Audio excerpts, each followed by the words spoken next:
Hey guys, Angie here with Accountable Living. I just wanted to hop on here. I'm outside doing a little walk. I work from home most days, so I try to get outside and get some sunshine and some exercise in just to keep my mental health from going crazy.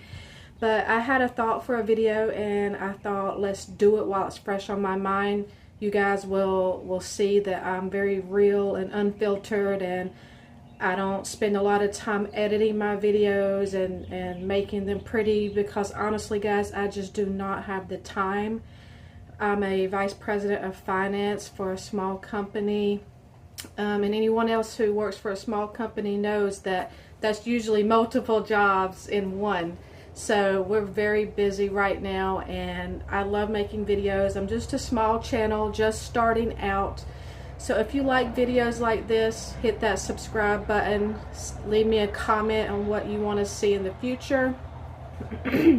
But today I want to talk about ways to job search and ways to increase your pay. And not necessarily just in the accounting field, but honestly any field that you're in. So a little background on me is I've been in accounting since I graduated college in the year 2000, and you know, I've steadily grew and had higher positions in the last few years. I did take about 5 years away from accounting and did something else for a while, but then I came back to accounting. So I've got a lot of experience, which means I can help you guys out, especially if you're in the job now and you've been in the job 3, 4, 5 years, or even if you're just starting, you just graduated and you're looking for your first job.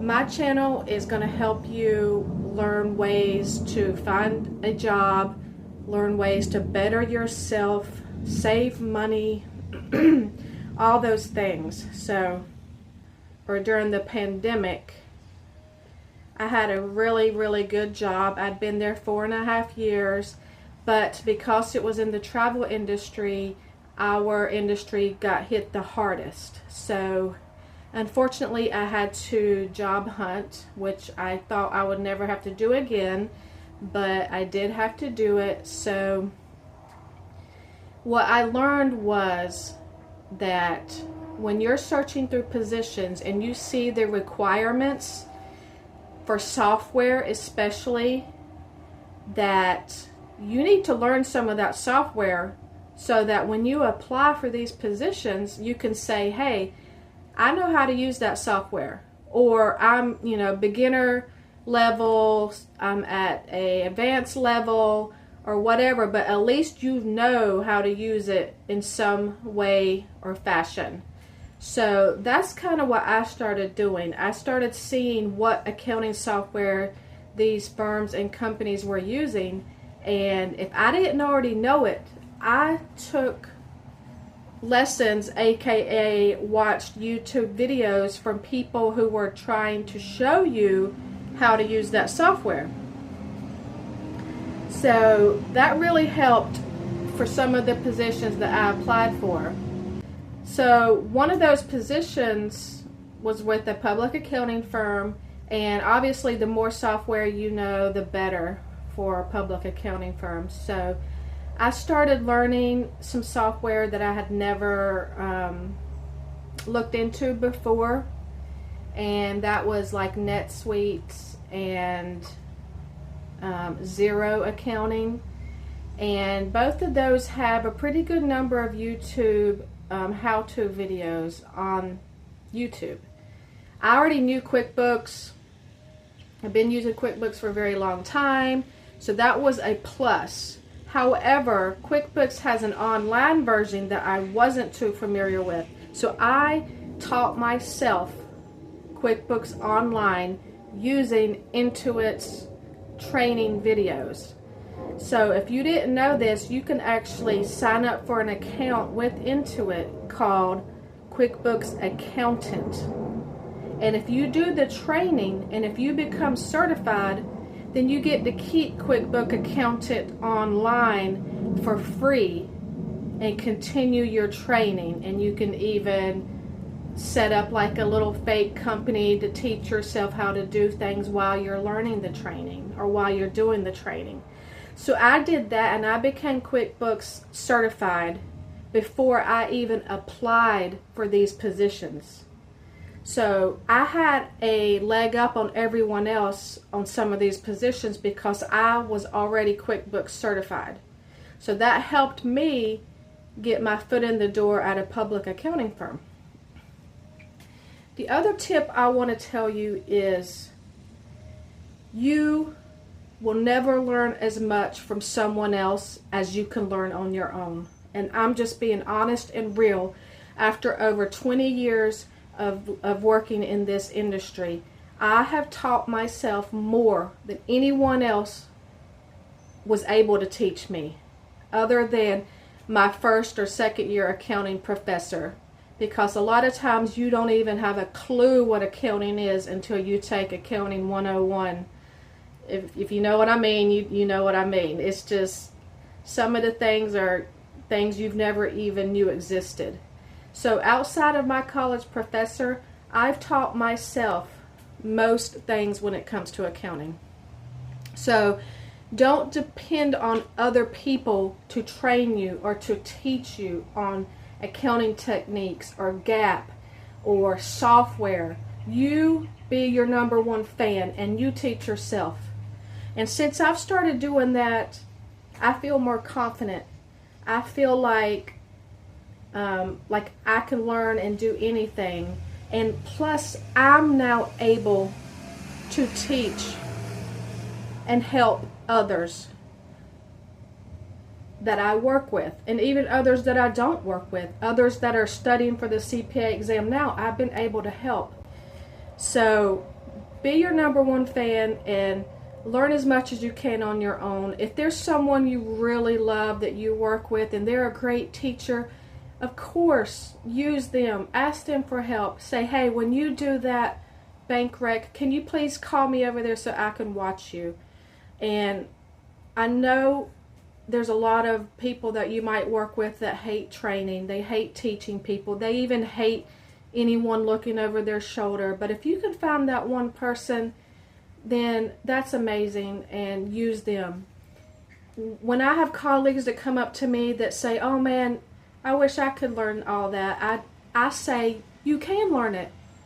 I said, anytime you're free, come over here and sit with me. I will show you everything that I'm doing. I don't just show you, I explain why I'm doing it. So that's my passion. I love doing that. My goal actually in the next 10 years is to teach at a college. My next suggestion is, if you feel like you're underpaid and you've been at your place of business for a little while. Now when I say a little while, I mean over a year.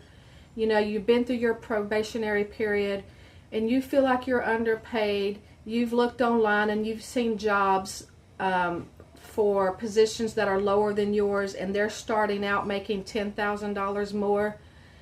Then I feel like you should stand up for yourself and either bring that up in your review, at your year review, or just whenever you feel comfortable and ready to bring that up. I did that after 2 years, and I explained why I felt like I deserved, a raise, and I had examples of things that I had done. I had future items that I wanted to do for the company, and I had a list of clients that had given me great reviews, and even clients that I had brought into the company that they wouldn't have necessarily if they had not been working with me. So I did that in a very positive, upbeat manner, not in a bad manner, not in a, if you don't do this, then I'm leaving. I didn't do that at all. I just put together a little presentation where I stood up for myself and said, I've looked at the industry, I've got examples, I really, really like working here, I have a great team, the benefits have been good, you guys have been really good to me, there's just one thing lacking, and that is the salary. And I gave them my reasons why, and, you know, gave them some time, asked if they could take it to the compensation committee at my firm, if they would talk it over, or if they would ask me any questions. And unfortunately, they weren't able to do anything at that time. I feel like they could have. Of course, any company, if they want to keep you, they can do things for you. Or they could have even said, hey, let's evaluate this again in 3 months. Or let's start at, say, half of what you requested, and then we'll look again 6 months later and see where we're at then. But instead, they were just kind of like, no, you know, sorry, this is the rate we're paying you. Even though there were other departments in the exact same firm in the same level that I was at that did make more, which is why I decided, okay, maybe this isn't the best company for me. I'll continue to do my best job and stay here, but I'm also going to look for another job. Of course, I didn't tell them that, but I did start looking for another job, and honestly, it was the best thing for me because I was able to get $30,000 more, guys, and to me, that's just amazing. I said to myself, why didn't I do this sooner? You know, don't feel like you have to be stuck at a place because you love it there or because you love your coworkers. You know, if you're not getting paid what the industry is paying, then you're being selfish to yourself and your family in a nice way. So that's how I felt. I was like, why didn't I do this sooner? I can't believe, you know, I probably could have done it a year ago, honestly, and found something making a lot more. So another tip I will give you is when you are job hunting, look for positions that give you the salary, okay? If they're not giving you the salary, do you really want to work there? Because they might put you through an interview process that's 4 or 5 people deep, and you've spent months doing the interview process, and then you get to the last interview and they say, oh, this job is paying, you know, $40,000 less than what you can even go for. So what was the point of all that? If you know the salary range up front, then you know you're in that range. You're in it. So that's what I did. When I searched on LinkedIn and Indeed and other places for jobs, I made sure they put the salary. Okay, so that's the first thing. The second thing is make sure it's in a field that you enjoy. Okay, make sure it's in a field that you've worked towards and that you want to grow in. And then another thing is make sure it's in a location that you want to be in. I'm in Florida, I'm not going to apply for a job in California unless I know 100% that I'm willing to leave Florida and go to California and my family agrees to it. Okay? So you might see a big salary increase if you move to a different state. But unless you're willing to do that, then don't even look at that job position. My next tip is if you're looking on LinkedIn for jobs, this is what I did, and that's how I scored the job that paid $30,000 more. Okay? You click on your jobs at the bottom, and you put in, say, what you're looking for. So I put accountant, Orlando area. The next thing you want to do is filter that, okay? Most people don't know this, but you can scroll, and I'll take pictures of this too. You can scroll all the way over on your app to where it says filters. You click filters. If you can see, you can go down to where it says, it'll say right here, close to the bottom, under 10 applicants, okay? Click that and then hit show results. I promise you, you're going to get results that say that that position has only had 3 applicants apply, 2 applicants apply, 5 applicants applied. You're going to be one of the first people that apply for this job if you do it right then and there. Why are you waiting? Recruiters and hiring managers, that's fresh on their mind. They posted this job today or yesterday. It's fresh on their mind. They know exactly the qualifications they're looking for. They're not even going to have to look at their notebooks with all the other open positions because it's fresh on their mind. They're going to see that you're applying for this accountant position. You are certified in an accounting software that they use. You have, a year or two experience or more. And you have a great resume. In a future video, I'll talk about resumes and what helped me. But if you can get your resume to these hiring managers or recruiters, don't count out recruiters, and be one of the first 10, you have a way better chance of getting an interview. Okay? I got a call the same day. I don't lie. I'm never going to lie to you. I did it that morning, like on my break or something, in the car. And I submitted my resume. I put a nice note with it, and I explained that, hey, I'm certified in this, and this, which you listed under your qualifications, and I've already got experience using that software. I've also already got experience in leadership because right now I have a team of 6 or 7 staff accountants under me, and in your post you said, that you were looking for that experience. So I feel like these items that I've just talked about would help me excel at that job. And that recruiter called me back the same day, and he said, thank you for submitting your resume. You have all the qualifications. When can we set up an interview with the company? And so my interview was set for 2 days later.